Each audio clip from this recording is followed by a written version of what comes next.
सावित्री अम्मा शहर के एक बड़े से पुश्तैनी मकान में अकेली रहती थीं। उनके पति का कई सालों पहले देहांत हो चुका था। अम्मा के दो बेटे थे, विक्रम और रोहित। दोनों बहुत बड़े अफसर थे, एक दिल्ली में और दूसरा मुंबई में। दोनों के पास पैसा, रुतबा, गाड़ियां, सब कुछ था। लेकिन अगर कुछ नहीं था तो वो था अपनी बूढ़ी मां के लिए वक्त। सावित्री अम्मा का दिन सुबह उठकर पूजा करने, घर के आंगन में तुलसी को जल चढ़ाने और फिर दरवाजे पर बैठकर डाकिए या किसी परिचित का इंतजार करने में निकल जाता। कभी कभार बेटों का फोन आ जाता, वो भी बस औपचारिकता के लिए। हाँ मां, हम ठीक हैं, पैसे भेज दिए हैं, कोई दिक्कत हो तो बता देना। पर आप ही बताइए, क्या बुढ़ापे में इंसान को सिर्फ पैसों की जरूरत होती है? नहीं ना, उसे जरूरत होती है किसी के साथ की, दो मीठे बोल की। एक दिन अचानक सावित्री अम्मा की तबीयत बहुत खराब हो गई। डॉक्टर ने जब चेकअप किया तो पता चला कि उन्हें एक गंभीर बीमारी है और उनके पास ज्यादा वक्त नहीं बचा है। अम्मा ने सोचा, अब आखिरी वक्त आ गया है, मेरे बच्चे मेरे पास होंगे तो शांति से प्राण निकलेंगे। उन्होंने दोनों बेटों को फोन किया और कांपती आवाज में कहा, बेटा, डॉक्टर ने कहा है कि मेरी बीमारी बहुत बढ़ गई है। इलाज में मेरे सारे पैसे खर्च हो गए हैं, बैंक खाते भी खाली हो चुके हैं और अब मेरे पास रहने के लिए भी पैसे नहीं बचे हैं। क्या तुम लोग कुछ दिनों के लिए मुझे अपने पास रख लोगे? मेरा आखिरी वक्त है। सुन रहे हैं ना आप? एक मां अपने ही बच्चों से आसरा मांग रही थी। अगले ही दिन दोनों बेटे शहर आ गए। अम्मा उन्हें देखकर बहुत खुश हुईं, लेकिन उनकी खुशी ज्यादा देर नहीं टिक पाई। ड्राइंग रूम में दोनों बेटे आपस में बहस कर रहे थे। विक्रम, बड़ा बेटा, बोला, देख भाई, मेरे पास तो बिल्कुल वक्त नहीं है।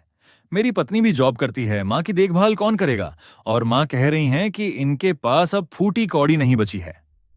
रोहित, छोटा बेटा, ने जवाब दिया, तो मैं क्या करूं? मेरा फ्लैट मुंबई में वैसे ही छोटा है, ऊपर से मां की बीमारी का खर्च मैं तो नहीं ले जा सकता। कमरे के बाहर खड़ी सावित्री अम्मा ये सब सुन रही थीं। उनके कानों में पिघलता हुआ सीसा सा उतर गया। जिन बच्चों को उन्होंने अपना खून पसीना एक करके पाला था, आज वही बच्चे उन्हें एक बोझ और खर्चा समझ रहे थे। निराशा और एक नया मोड़। दोनों बेटों ने मिलकर एक फैसला किया। उन्होंने मां से कहा, मां, हम दोनों बहुत व्यस्त रहते हैं, आपका ख्याल नहीं रख पाएंगे। हमने आपके लिए शहर के एक बहुत अच्छे वृद्धाश्रम, ओल्ड एज होम में बात कर ली है। वहां आपको सब सुविधा मिलेगी। अम्मा ने एक शब्द नहीं कहा, कोई आंसू नहीं बहाए, बस एक ठंडी सांस ली और अपना एक छोटा सा सूटकेस लेकर उनके साथ चल पड़ी। वृद्धाश्रम में अम्मा बिल्कुल शांत रहने लगीं। ना किसी से बात करती, ना ठीक से खाना खाती, बस एक कोने में बैठी शून्य में ताकती रहती। वहीं उस वृद्धाश्रम में एक अनाथ लड़की काम करती थी जिसका नाम था मीरा। मीरा ने जब सावित्री अम्मा को देखा तो उसे उनमें अपनी मां की झलक नजर आई। उसने अम्मा की देखभाल करना शुरू कर दिया। अम्मा, आज आपने कुछ नहीं खाया, चलिए मेरे हाथ से दो निवाले खा लीजिए, मीरा बड़े प्यार से कहती।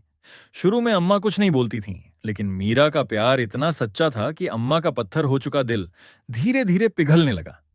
जब अम्मा के पैरों में दर्द होता तो मीरा रात रात भर जागकर उनके पैर दबाती। जब अम्मा को बुखार आता तो मीरा उनके माथे पर पट्टियां रखती। वो उनके बाल संवारती, उन्हें किताबें पढ़कर सुनाती। अम्मा अक्सर मीरा से कहती, बेटी, तू क्यों मेरी इतनी सेवा करती है? मेरे पास तुझे देने के लिए कुछ नहीं है।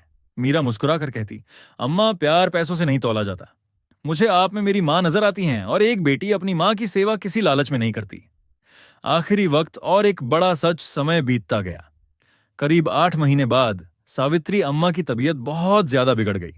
दोनों बेटों को खबर दी गई, लेकिन दोनों ने कहा कि वो किसी जरूरी मीटिंग में हैं और अभी नहीं आ सकते। मीरा ने रोते हुए अम्मा का सिर अपनी गोद में रखा।